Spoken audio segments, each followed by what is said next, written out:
All right, dude. Yeah. Let's jump into some fishing shit. Okay. What we're going to do here. B.A.S.S just dropped their top 100 best bass lakes of 2024. Let's talk about it. Hell yeah. Okay. So, we've done this before, and I did not go back and listen because you know what? I was like, don't go back and don't go analyzing your shit. Who cares? Roll forward. So, if we say some shit that we said last year, whatever. Right. Whatever. We're just, I definitely have a different format and stuff this year because we didn't do it this way before.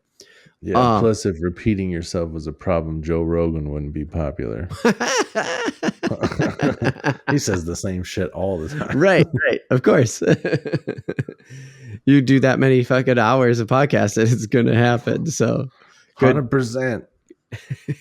Good point. There's a good chance that if you're watching this one that you might not have seen the other one anyways, but who cares? We're talking about the lakes of this year. They might be the same lakes. That's right. I mean, if you don't like that, then you'd just be like, what are you going to go tell Bass?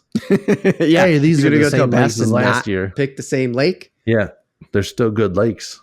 Yeah. And it's actually pretty cool. Some of the stuff that I got here, but all right. So I'm gonna kick it off with was that the bourbon? Boom. Yep. Oh, that sounded good. I do have a shot glass, so I'm gonna take one. Here you go. Take a sip. Take a sip to 100 best lakes. We're gonna cover them all right here.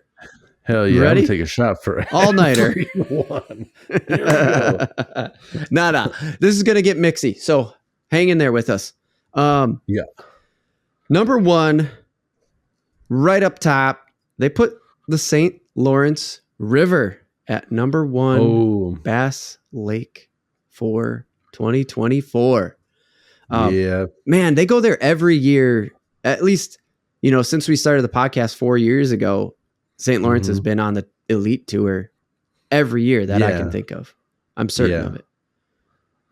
Well, I think it is a great fishery, but I think those kind of rivers too give so much variety that it almost allows every guy to do what they want to do. What do you mean? Like they can, like they have, there's like wider parts of the river that are almost like their own lakes. Mm-hmm. So these guys can go and find like matted vegetation. They can go find whatever. The one dudes can go work the current. Oh. The other dudes can go fish points. Like they can all, whatever their favorite way of fishing is. Sometimes the weather and stuff dictates differently, but they can just be like, this is what I like. This is what I think will work. And we saw that when we went to watch the Bass Masters too, because we saw them on the river. Yep. And some of the guys were tossing, top water baits right next to the wall. Mm-hmm. Some dudes were tossing top water baits over in some weeds. Yep. There was that one dude that was like right on the dam fishing, like right at the bottom of the dam. Yep. I remember that. It just gives all the variety in there was one dude like that. pulling docks. I remember that. Yeah. So of course, docks. Yep. Right. Everybody. So it gives you all these different options on what to do. Some lakes are very not one dimensional, but it's like you can go deep, you can go shallow. Yeah. You can fish docks, you can fish weeds. Yeah. Like, that's what this lake has. But some of these rivers are like, we have everything. And I think, isn't the St. Lawrence like a tidal river too? I actually didn't look into that, but the part that they had marked on the map is the part that's connected to Lake Ontario. So but I don't know if they fish. So it seems like it's the part of Lake Ontario, but I don't know though. Is the current already affecting? No, does the tidal affect that far in? Is the St. Lawrence actually have a tidal? I'm not sure, but it's the end of the Great Lakes. Like it's the furthest east of the Great Lakes. The St. Lawrence is like the way, it's the gateway in from the yeah, it does say when I Googled it, yes, the St. Lawrence River has strong tides and currents that affect water levels from the Gulf to near Trios Rivieras. Trio Rivieras. The Gulf, though? They're talking about like the Gulf of Mexico? I don't know. St. Lawrence River has strong tides. Because if you're talking about the Gulf of Mexico, you're not talking about the same St. Lawrence that I'm talking about. From the Gulf to near Trios.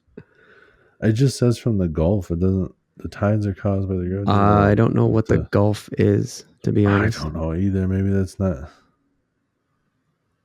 I don't think it could be affected by the tides. It's pretty far inland. Like think about where the Great Lakes are. It's in the north part. So St. Lawrence says that. Go ahead. This one's definitely the same one. It says the estuary begins at the eastern tip of that's French. So I don't know how you Quebec. say it with a little ampersand weird things. Because it's like Quebec is the yeah. Right. Yep. And it says L'Île d'Orléans. Yep. That was not a French accent. That was like it was too. Oh, L'Île d'Orléans. That's not it either. Fucking shit. Just downstream from Quebec City, but it says the river becomes tidal around Quebec City. Oh, okay. So it's not all tidal rivers. So depending on where they're allowed to go, maybe they can even get out of the tide, which would also be crazy. Where this guy's like, I'm fishing the tidal part, and the other guy's just like, I don't want anything to do with your tide. Yeah. Well, the part that they're specifically saying is like on the Ontario side. So I don't think it's affected. It's on the Lake Ontario side, which is like northwest New York. But there is the border between the U.S. and Canada there. Yeah. On all of this. I see. Yeah, for sure. So, I mean, it's a river. It's a Great Lake. It's big. I'm sure there has to be adjustments in water that happen there. Yeah. But what I was saying is like, I feel like the elites ever since we started the podcast and, the last 5 or so years that I've been watching it, I swear, I didn't look it up, but I swear Bassmaster's there every time. And they're always fishing smallmouth there. Oh yeah. And because that's no, go ahead. I think a lot of the Great Lakes, that's like their big selling point. Oh, just the Great Lakes in general, or like I think they're very like smallmouth driven. Yeah. Like Lake Michigan is very smallmouth. Like Erie is, for whatever reason, I'm like just the big clear water lakes, like Mille Lacs is a smallmouth. Like if it's just a big body of water that's clear, it's just a good smallmouth. Like it seems to be a lot. Okay. Yeah. But also cool. I think probably another reason that it's number one on the list is that there are good sized fish in there too, which helps. Yeah, there are. Like our northern lakes, like everything up in the north, seems to have better numbers. That's what a lot of people say, is that we don't have the possibilities of sizes that they have in the south, but we have the numbers. Oh. So when you have the possibility of still catching really good sized fish, and you can go out and catch a lot of them instead of like working all day to get your 5 fish, right down south, but having the chance of like a double digit weight, right. That's kind of one of the big draws for down south. But up here, I'm sure that's one of the reasons that it's high on the list. The action. Everybody's out there putting 5 in the boat and culling and just being like, which one should I throw back? I'm catching so many. Right. Yeah. A lot of action. Yeah. Sure. Oh man, where were they? I wish I'm just going to skip past that thought. But you're right. Tim, I think you're on to something there because, cheers. I don't have any more, but I think you're onto something there because, or you're basically saying it in just a different set of words, because One of the reasons it is on the number one on the list is because in 2023, when the Bass Elite was there, the top 4 got century belts. Yeah, dude, that's nuts. Dude, the top 4 all put 100 pounds on in the weekend of smallmouth, dude. So you're talking about like there's a lot of action, lots of fish. The top 4, dude, all put over 100 pounds on the scales that weekend. The top 4 out there just catching footballs. Yeah, dude. Big old footballs. Right. Patrick Walters, 105. Chris Johnston, 103. Koyoa Fujita, I have to say his full name.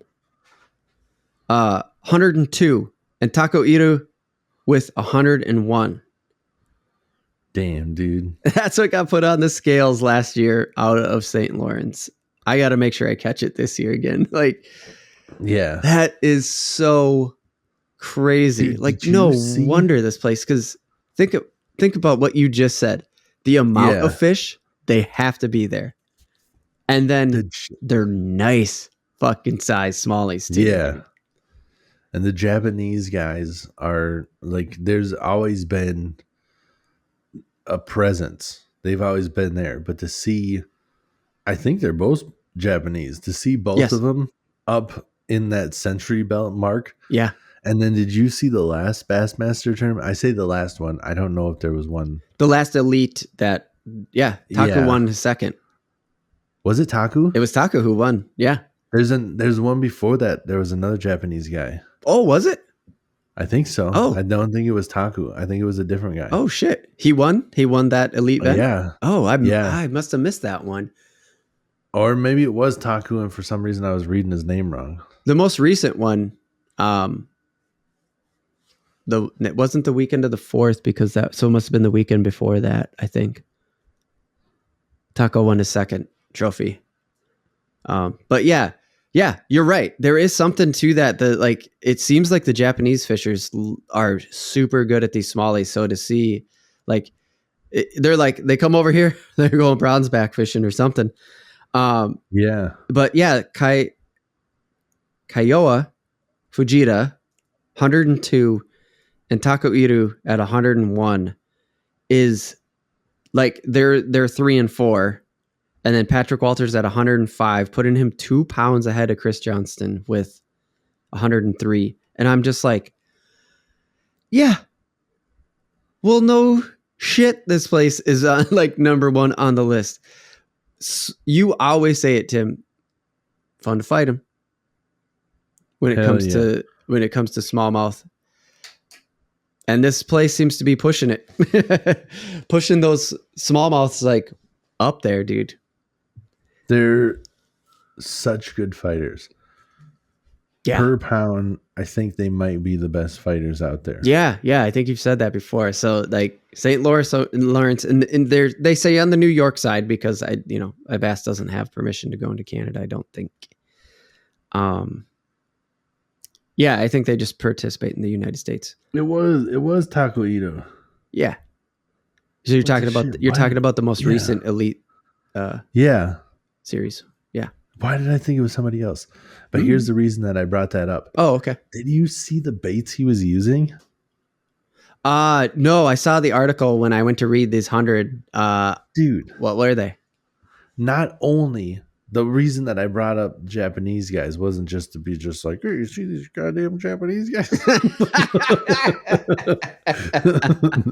I knew that couldn't have been the case. Yep, I know, but you're right. But no, he won it using very Japanese style lures. Oh, Geek Crack. I think it's Geek Crack. I heard one of them is a prototype. Is that right? Ooh, I don't know about if it's a prototype. Oh, okay. But I saw one of them. I thought I heard one of them that he was really getting hammered on was not out yet. Okay. But that definitely could be. Yeah. Okay. If you didn't read that though, that's okay. Moving on. Sorry. Yeah. No, you're good. I interrupted. So the one thing that he was using is one of the craziest looking like drop shot baits I've ever seen. Mm-hmm. And apparently it works. Dude, it's like a cube. With like, and it's got like just flanges coming off of it that are like just single pieces of rubber. Okay. Here. Where's the hook? It's called, like, I don't know what brand this is. This is just some random shit. It looks like a spider. It's a cube with like a bunch of random ass just things. It's like the skirt of a like spinning jig or not. It's like the skirt. Yeah, like a skirted jig. Yeah. But it's on a cube. Where's the fucking hook, dude? Dude, it's so weird. And then like, why? He just had like other weird like Japanese baits that a lot of people don't have around here. Sure. And he comes in and he wins. That and you're like, is fucking cool. Dude, this. Yeah. So that's why I brought it up. Yeah. It's just like he had not only did he come in being like a Japanese guy fishing lakes that he didn't grow up fishing. Right. But he's using like very Japanese techniques of like that stuff that's coming over from there. Right. Where people are just like, the first time I saw it, where they're just like new hot bait. And I'm like, what the shit? People are catching fish on that. Yeah. And then to see Taku go out and win a fucking elite series. Right. With that weird ass bait, you're just like, damn, dude. I guess it does work. Right. That's so weird. That's fucking cool. Yeah. So here's one, Tim. Moving on to number 2 on the list. This is one we've definitely talked about because I was like, how in the fuck do you pronounce this thing? I remember that. But it's just Ojai, right? The Ojai Lake in Texas. Isn't that how you say it? Ojai. It's O period H period IVIE. We've definitely talked about this lake before because this thing is hot. But it's moved up. It's moved up on the list. There is this isn't an exact quote, but I pulled this from the article. They basically said the reason why this lake is crawling up the list, and the reason why it's number 2 on the list is because we've talked about this before, Tim. You can go into it a little more if you got more, because I think you know more than I do. The Texas Park and Wildlife, got to give them the shout out for that selective breeding program that they're doing down there. Yeah. And they're just saying like this lake is benefiting the fuck out of that program. Right. Check this out. Yep. Yeah. 35 Toyota share lunkers. I guess that's what they're, so that means they're 8 pounds or heavier. This is a thing that goes on in Texas. Oh, yeah.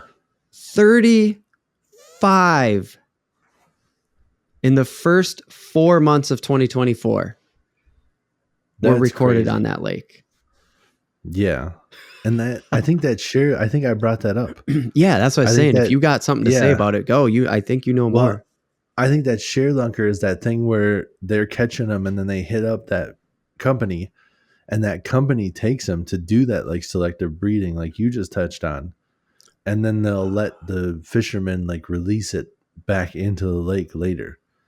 So they call them up. They say, hey, I got a big fish. And they're just like, yeah, let me get that and bring it back to the lab and get a little bit weird with that.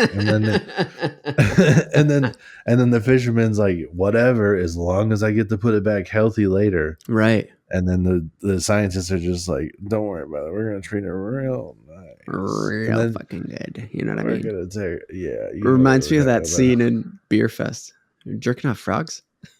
Is that what you guys are doing over here? But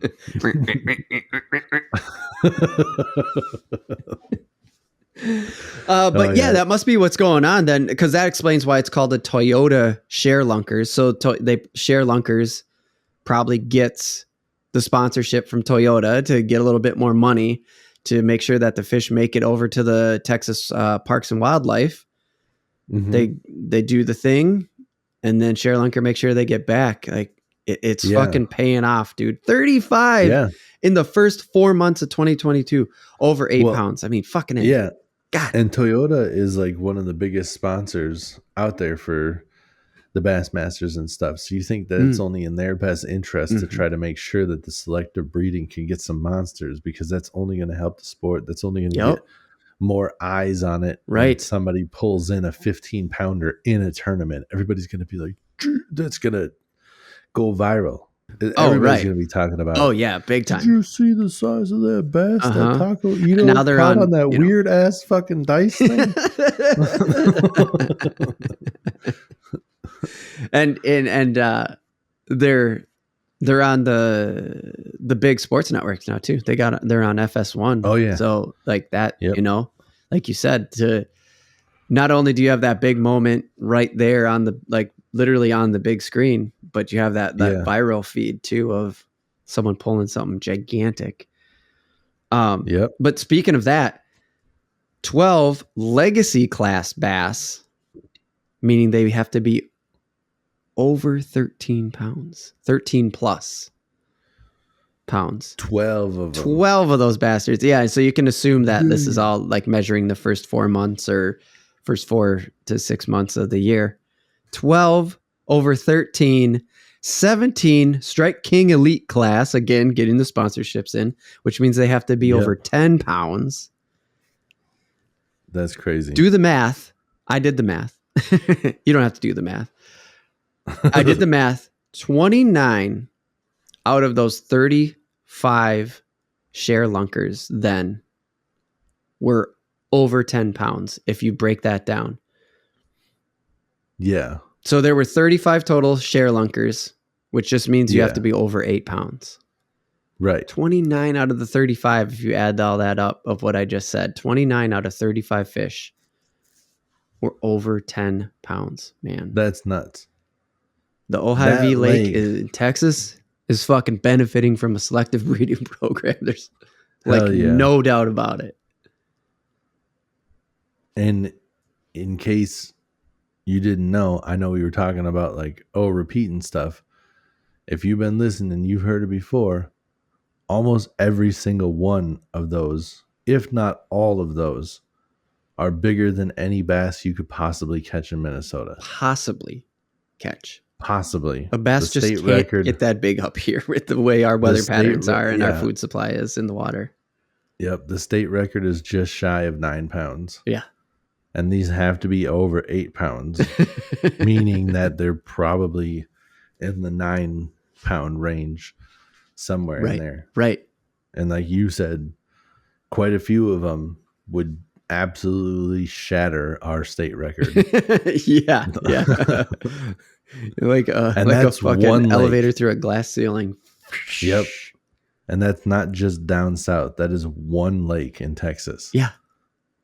One lake. Yep. They said it had a ton to do how it climbed up the ladder. I don't know where it was last year. I didn't look that up, but they said it climbed the ladder and here's why. Also, this is something cool that they threw in there. 2 major airports are within driving distance, like less than 4 hours. Nice. Yeah. That's pretty dope. Yeah. So like go on vacation in there, you know, get a truck for the weekend. Like it's possible. Yeah. For sure. So that's pretty sweet. All right, Tim, let's go over to number 3, Orange Lake, Florida. Now, I don't remember talking about this one at all before. I just seen Orange Lake and I was like, what the fuck? This seems new and it's up in the number 3. Like, I don't remember talking about this bastard at all. Yeah. And here we are in the top 3. So you can assume that all this data, again, is gathered in the first, half of 2024. For what they're doing, because down south, you can fish it. 33 bass over 8 pounds. 14 in the double digits. 1 bass at 13.4. That's very similar sounding to the last lake. But that is coming out of a state without a selective breeding program where they're not putting this like super high attention on trying to get this like mega bass attraction going, which is crazy. Yeah, pretty nuts, right? Yeah. Plus, you got the chance to catch an alligator. That's always a plus. Yeah. Well, we're not gonna sit here and go over every single one of them because I kind of have a part 2 to this. But Minnesota made the top 10. Hit me with it, Tim. What do you think it is? Take your swing. It's got to be Mille Lacs. Oh yeah, of course it's Mille Lacs. Yeah, you already said it earlier. It's totally Mille Lacs. The smallmouth fishing. I think that's the only lake they've ever fished in our state. The elites have fished Mille Lacs. Yeah, cool. That was we talked about it. And the MLF has been on Mille Lacs because the year we went to the elites down South Minnesota. Yeah. The next weekend, I had to go North Minnesota, past Mille Lacs, and that's when the MLF was up there. So I literally was like within. I mean, we went to the Bass one, and then I couldn't stop and go to the. We had something up. We had a wedding that was north of Mille Lacs, and so like I couldn't stop. There was no time in the schedule. So I know that I know MLF's been out there. I'm pretty sure it was the elites. I don't think it was around that same time frame. Sure. I want to say it was like maybe the year before. Okay. Yeah. Yeah. I believe it. I mean, it's a giant fucking lake. I mean, it's a good fishery. Obviously making number 10 on Bass's best 10. Yeah. Dude, I saw that orange lake and I was like, ooh, let me take a peek. Yeah. I got excited because I'm going to be going to Florida in March. Right. It is way north of where I'm going. Oh, too far, huh? Yeah. Not too bad. Good thought, though. I forgot about that. So it's good to look into. Yeah. It looks like it's quite a bit north of Orlando. Yeah. And we're going south of Orlando because the water apparently is not that warm up there as far as the ocean goes. So, gotcha. Random side note, I was hoping to just be like, and guess what? I'm gonna fish it. But like, no, it's definitely. But it's too far. Yeah. Damn. But we'll try to fish a different one. Yeah, for sure. And God, I hope you go for. I really hope you. I don't even care if you don't. I don't even care if you catch a peacock. I just want you to go out and be like, dude, trust me. I went to a spot where they are. Like I was giving it my all. You know. God, I don't know what the rules are for like a checked bag, but we have to bring like a booster seat already. And I was like, can I just get like a big duffel bag and put all my fishing gear? Like I have stuff to ocean fish. I have plenty of stuff to freshwater fish. Mm-hmm. You know, that's what I have. Mm-hmm. And I have all the gear to hit both now. I literally have like a little spot in my garage that's just like, here's all my saltwater beach stuff. For when I end up doing that again. So here's a tip that where my snowboard experience might come into play. Ooh, depending on what airline you're flying, you don't have to say. Just depending on what airline you're flying. I don't know yet. Sports gear flies checked for free. Whoa. So it did. I think it's two things. It depends on the airport you're going into. Right? Yeah. Like you're going into Salt Lake, sports gear flies free. You're going into Denver, sports gear flies free. Yeah. So check that because if you're going to Florida and it's a fishing state, right? Like you may be able to check your fish gear for free. I've only had that happen to me one time. But the other thing, the main thing, the thing that like happens every single time is sports gear technically falls into 9 times out of 10. It falls into the over category, and you're supposed to pay per pound or per cubic inch or whatever. Okay. But if you're flying in, so I've had this happen every single time flying into Denver or wherever. Yeah. You pay the same price as a checked bag, whether it's over the 50-pound limit. It's obviously oversized because it's got a fucking snowboard in it. They don't charge you the extra. They don't charge you the oversized bag. You just pay normal check bag price. So you might be able to check your fishing shit at normal check bag price too. Nice. So check that shit out. Little pro sports traveling tip. Hell yeah, dude. Yeah. That's a good tip to have. Yeah. You just got to look. All you got to do is just go to the website and check out sports. Like literally go to their bag check thing and type in sports, Control F sports, and it'll bring you down to it, and it'll just give you all the policy. Like that's how I've figured it out. Nice, dude. Yeah. Yeah. I might have to start. Yeah, because that'd be sick. You know what a lot of golfers do? They FedEx their shit. Oh, really? Like to the hotel? Yeah. Yeah. And you can just put like a hold on it. You know, the hotels have like a mailroom or whatever. And so you can say, just hold for me. And you can put like delivery date, this date. And it's like less than $50 or something. You know, I'm saying it's a comparable thing because really, if you can get it to and from for, you know, less than $100. Yeah, for sure. That's a thing. So yeah, dude. Think about that. Good. Too. Good call. I think that's a good tip for everybody out there. There's probably a lot of people that are traveling, trying to go fishing and bring in their stuff. Yeah. And now, if what you said works for whatever airline you're going on, that's a great tip to try to check. Because I have never actually tried to travel with my stuff. Sure. Because a lot of times I road trip places. Yeah. So I don't have to worry about it. You just throw it in the back. I've never tried to travel on a plane. Sure. Most of the time when I fly someplace, I just go, well, I'm not bringing anything, and I'm gonna pay you to bring me fishing. Right. And last time I didn't like the outcome, so I'm like, I'm gonna definitely try to, I think, just do everything on my own. Yeah. Well, you've always been that sort of ambitious too. It's always like you think you know how to fish it, right? Like you do your research. We've talked about that before. Maybe we should save this for another episode. This is getting into some good shit. Yeah. Let's go on to, okay. So here's the new thing that I learned this year about the Bass Top 100. For some reason, I had to think about that. My mind still got kind of back on traveling. And anyways, before I pull myself back into that. Oh shit. No. It's Mille Lacs. Of course it's Mille Lacs. Number 10. Let's go back to that. Let's go back because I don't want to skip over this. So you know how I said before, like we talked about the number 1 with St. Lawrence and how the elites went there and they just fucking slaughtered them.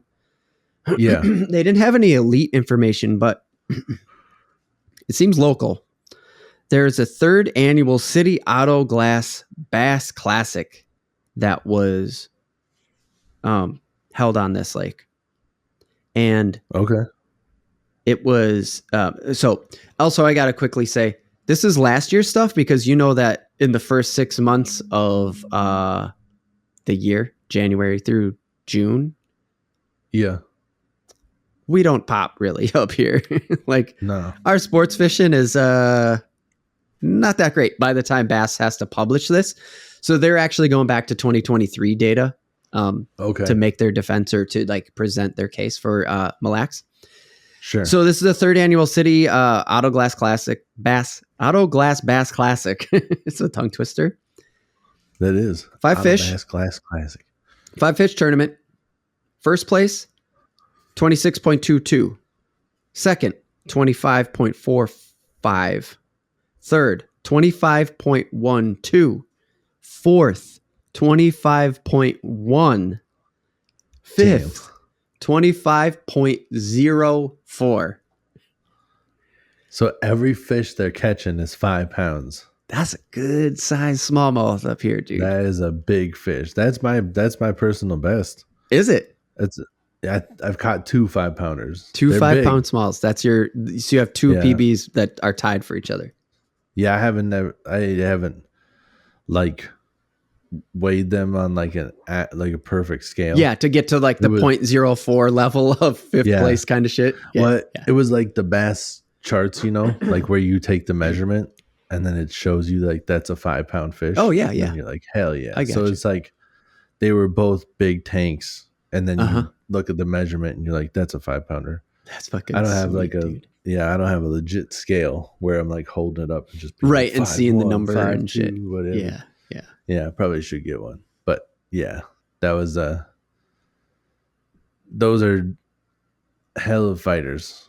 Yeah. And 5 the top 5 people put that many in their boat. Yeah. So that means and like a couple that's people consistency. had some 6-pounders. Mm-hmm. Right. Yeah. Yep. That's good. Very consistent. Yeah. When you get on them, they're just big tanks everywhere. Yeah. That's good. Yeah. And you got a chance to go get in one, even if you don't really know 100% what you're doing. They have a launch, is what they call it, where you go up there and there's like this giant boat. It's almost kind of like a ferry style, and everybody can fish. Oh, it's like a joint. Instead of like charter fishing, it's like one thing that they bring out there. Yeah, and like you just kind of 15 people throw lines out off the side. It's like it's like the biggest pontoon you ever seen, and you just fish off the edge of it with a shitload of people. But it's not a pontoon. It's almost like a tugboat. I don't know how to describe it. Yeah, I got you. A barge. Yeah, you're right. Yeah, a barge. Yeah, something like that. A barge is right. So you go out there, and we were all trying to catch walleyes and stuff. I mean, this is what they were trying to put you on.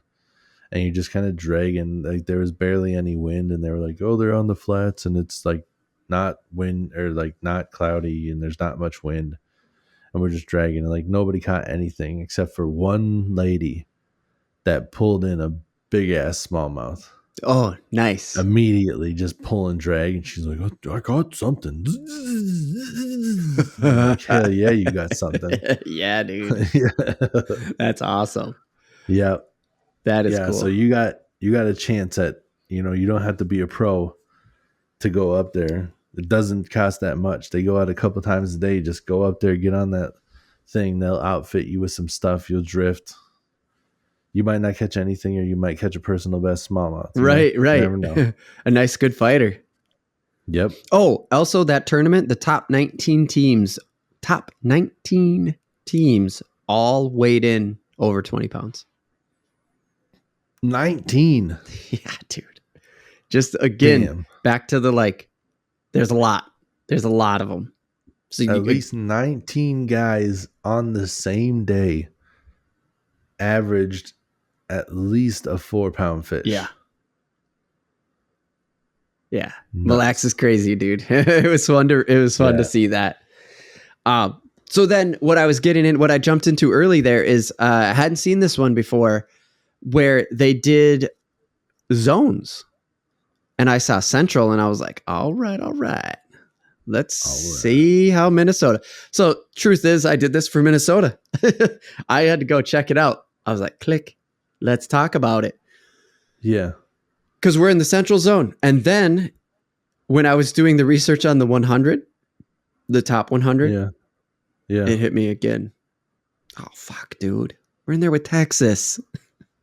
Oh, yeah, right. Yeah, because it just goes down the middle, not northern. Right, yeah. Nope. Yeah. They say Central, and they literally mean like Central Time Zone. I mean, it wasn't, they didn't have the borders on it, but you could just make assumptions, right? And I was like, fuck. Oh, right. Minnesota's not going to have as much on there as I thought they might, because, well, we're in there with Texas. Mm-hmm. Seems like they could have done a different zoning.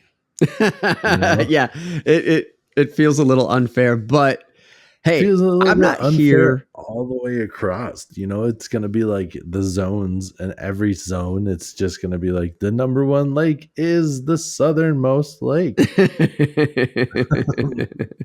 Yeah, probably. So yeah, I'm not trying to hate on their system or whatever, but it just made me go like, oh damn, here I thought we had a shot. I mean, right. I should say immediately as soon as I said it, well, I probably should take that back, because the number one overall lake is in the north. So I was like, you're right. You're right. It was. I guess there's a flaw in my system immediately. Yep, you're right, and I didn't catch it. Well, I was moving on just because, it's a tough category, and the reason why I was moving on here is because that Ojai lake in Texas, that was the number one. Yep. And then we got big old badass Lake Fork coming in at number 2. Oh, yeah. Yeah. Yeah. You've told me, I have learned that over the past 4 years of doing the podcast, that can't fucks with Lake Fork. Not. Just a beast. Think it's supposed to be, yep. I think it's supposed to be a pretty good crappie lake too. Oh, really? Mm-hmm. Nice. They got good crappie fishing down south. Plus, you can fish, I think, in some of those lakes, like as many rods as you want. They have like spider rigs in the front where it's like one pole that goes up into this mount where they'll literally have like 5 rods, like 2 out to the side, 2 slightly further in, and 1 directly in the middle. Jesus. And they'll just troll. Sure. Like just drag forward. 5 lines. God damn. Yeah, and this is recreational fishing? Yeah, recreational. They'll have tournaments where there's like, what the fuck? 30 boats out there with 5 rods apiece. Write in if you're doing this stuff because I want to hear about it. That that is wild to people up here in Minnesota where if you get caught with 2 rods in the fucking water, yeah, not good. We can't have 2. Wisconsin, you can have 2, but like you still can't go wild with it. And down south, it just looks like they get to do whatever they want. That's crazy, dude. Just like, where do you catch all your crappie? Well, I use 5 rods and I just pull up on the structure I dropped in the water. they all last year, the structure that I dropped in the water last year. Like, oh fuck, okay. All right. Right on. Yeah. I'm 100% man-made. I do everything myself. What you guys do up north? I got 1 rod and I got to fish what I can find. I have a lot of choices. I'm not going to lie. I could just turn around and go to a different lake, walk across the block. Yep. But number 3 of the Central Zone is Bussy Break Reservoir down Louisiana. Bussy Break. Bussy Break Reservoir. I thought this was funny, and I mean, it is. They call I think that's what. It's not the greatest name for. Like, do you know what bussy is? Badussy? But just bussy is like a. Yeah, this is a vision podcast. I know we swear, but I was like, I don't know if I should be talking about bussy. No, I don't. Somehow I don't know. I know what Badussy is, but I don't know what it is by itself. Yeah, well, bussy is like the.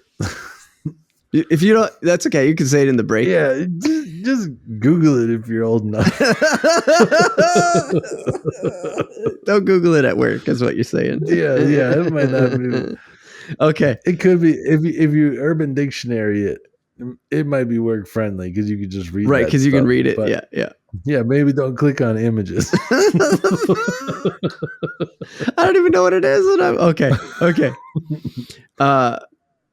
So they said it was a small lake at 2,200 acres in northern Louisiana. I was like, God damn, 2,000 acres.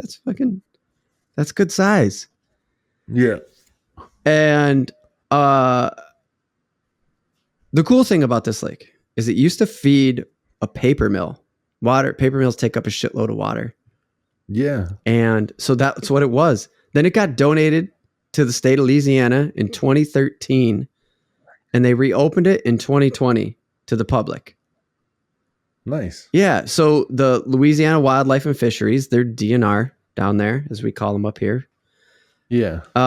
Yeah. They spent the time to make this place into a fishery. And here it is, number 3 on the Central Zone Lake after being a paper mill pond. Yeah. It's pretty fucking cool. That's pretty dope. Yeah. March of 2024 here, a 15.78er got pulled out of that lake. 2 ounces short of the state record. Damn, dude. That's gnarly. Yeah. I was just like, that's worth bringing up. Yeah. And shout out to their fucking wildlife and fisheries department turning a fucking paper mill pond into a hammer of a lake. Right. Yeah, that's wild. To be like in what seems like a relatively short amount of time to produce just shy of the state record. Yeah. That's nuts. Yeah. I mean, you got to think they're stocking it with other fish and stuff like that. But like, I think some of those smaller lakes did. I mean, 2013 to 2020, that's plenty of time to grow a big ass bass down there. For sure. And I think some of those smaller lakes, something weird happens. Yeah. Where like they almost have like an unlimited food source. Like it's like they don't have to go searching for it. It's like because the smaller lake, there's just always something. There's just it's not as much reach. To cover. Yeah. Because the state record here in Minnesota was also set on a little tiny lake. That's true. The largemouth, is a small lake. Yeah. I literally have there's something to it. Kayaked all the way across there's 2 parts to that lake. I don't remember if they have a different name for each one. Yeah. But there's like a little channel in between the 2 parts. Anyways, I've literally kayaked across the whole thing, like manual, just fucking out there. I'm like, I'm going to the other side to go fishing because I fished this one and I just paddled my ass out there. That's how small that lake is. Right. Yep. Yeah, I've definitely looked at that lake and just been like, I'm just going to fish all of it. And I'm just the whole fucking lake. I'm just going to do the whole thing. The whole thing. I'm not going to choose one spot. I'm going to fish the whole lake and I'm going to see if I can catch me a state record.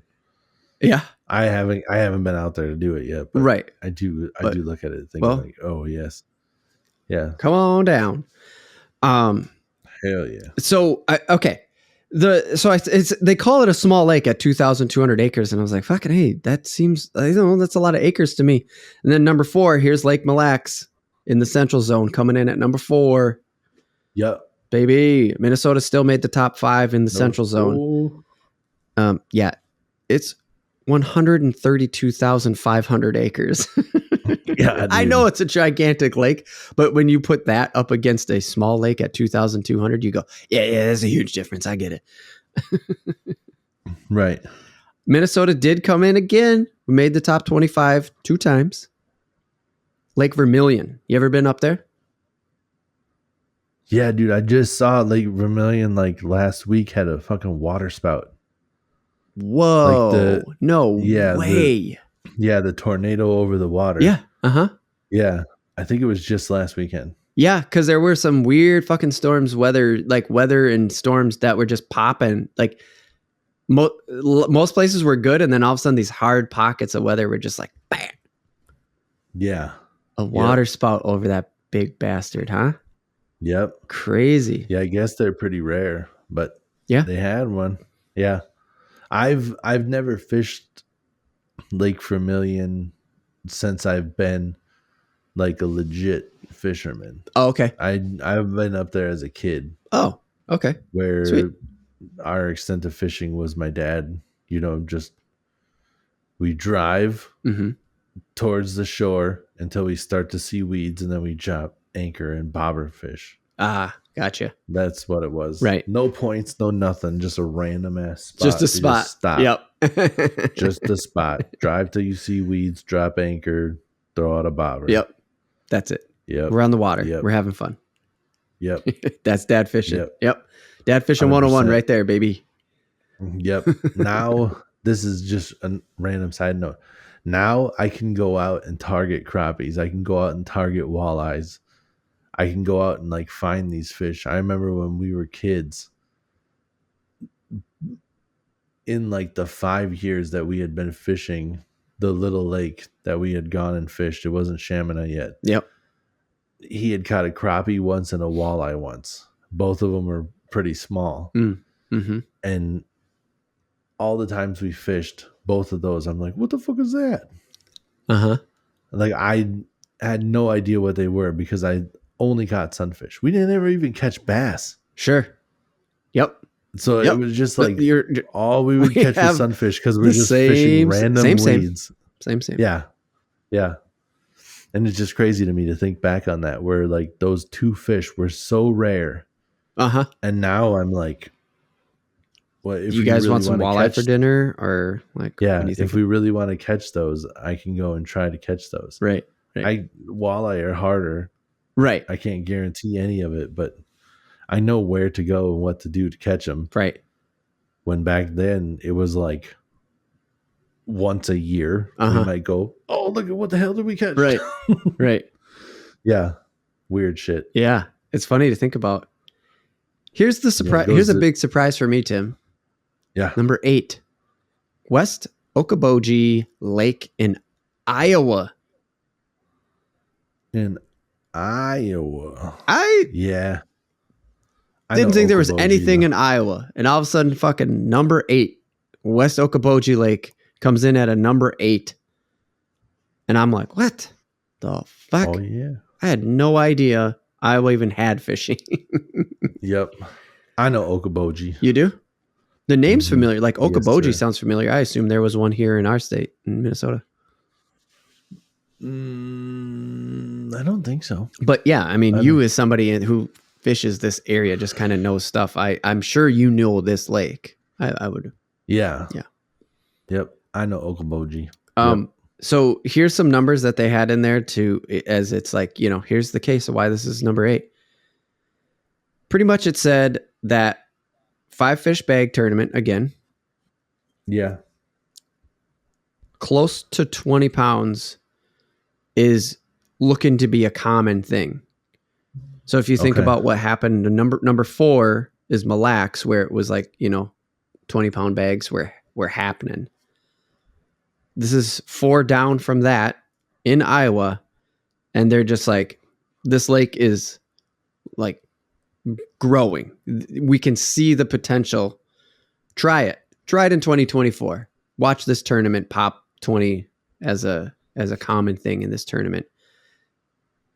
But already this year, this one did have a good one for 2024. 6.2 pounder. Nice. Yeah. Yeah, that's a good one. Yeah. The state record in that didn't come out of that lake, but the state record in Iowa is 10.75 from 1984. So, hey, this lake specifically is getting some 6-pounders going and sounding like it's a consistent thing. That's why this made the list. And it's just like, it's that consistent action that you were talking about. I think that's really bumping these lakes up, Oh, yeah. Did you say those were smallmouth? It didn't actually say. I don't know. I don't remember saying. Because I think that lake is very similar to like Mille Lacs. Like they got walleye and stuff in there too. Mm-hmm. The photo looked dope, dude. It was like there was like a fair going on, and there was really? a bunch of there was a fair going on at the shoreline. So there was like a bunch of boats pulling up and leaving, and there was like a concert going on and a fucking Ferris wheel. And I swear there was a roller coaster, but I'm probably just putting that on in my memory. It looked the photo was cool. It looked like a jumping spot. And then to know that it's a good fishing place too, it's like, huh. Yeah. Yeah. It looks like, just based off of Google search real quick, it looks like they got both. Oh, big smallmouth and large. Yeah. So that 20-pound bag could be mixed, and ain't nothing wrong with that. Nope. Which I think is probably the same for the Mille Lacs? The Saint up in St. Lawrence River. I got you. St. Lawrence. So I couldn't. My brain was just saying so many different saints, and I'm like, no, Saint Vincent, Saint Valentine, Saint Patrick, all the big saints. Yeah. There's one that's I don't even know what it's from, but it was like Saint Francis of Assisi or some shit like that. Like, stop. That's not it. Stop. Before we wrap this up, Tim, because this is going to be a long podcast with the intro. Before we wrap this one up, I took the top 25 and I did some math because I was just like, all right, but where did we fall? Because I was really curious, just where did Minnesota land in the central zone, right? Yeah. Tied for 4th place. So I'll say some numbers and it doesn't add up. Because out of 25, this only adds to 23, but that's because there were 2 that were border lakes. So they split a state. So I just cut them out of the running. Got you. Split a zone. Split a zone. Yeah. So here it is. The top 25 Central Zone broke down like this. Texas, 5 out of 25. That's good. Louisiana came in at number 2 with 4. Oh, I guess if you go like this, we're actually tied for third. Texas, number 1, 5 lakes. Louisiana, 4 lakes. Oklahoma, also 4 lakes, which Oklahoma's a good place to go fishing? Yeah. Again, no idea. Most of those southern states. Really? Yeah. Those southern states got the big old largemouth down there. Right. And so it's just good. Yep. Yeah. Once there's just like a certain point where you just start getting into big largemouth. Right. And if it has, I just think of Oklahoma is so dry, and like it has this perception of just being like dry farmland, and like there's stuff there. You just got to go experience it. That's what it boils down to. Is like there's a certain view that's cast, and you can stereotype an area, but until you dive into it, you don't know. No, you don't know. 1, 2, 3 of us in third place will say Minnesota, Arkansas, and Missouri. Missouri's got the Ozarks and that shit down there, so that got them on there. Yeah. Illinois had one. I was like, damn, what?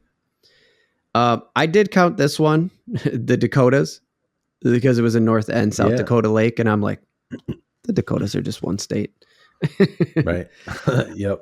Wisconsin had one, and it was Mississippi. Oh, it was the river. Yep. It was the elite.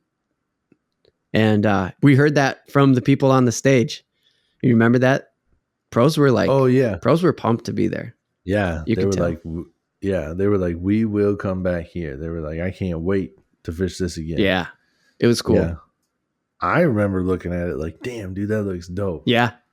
And it was the same thing of like what we were talking about with the first river, just being like, you could just do whatever you want. Yeah. Like whatever feels comfortable, or like whatever you feel like doing that day.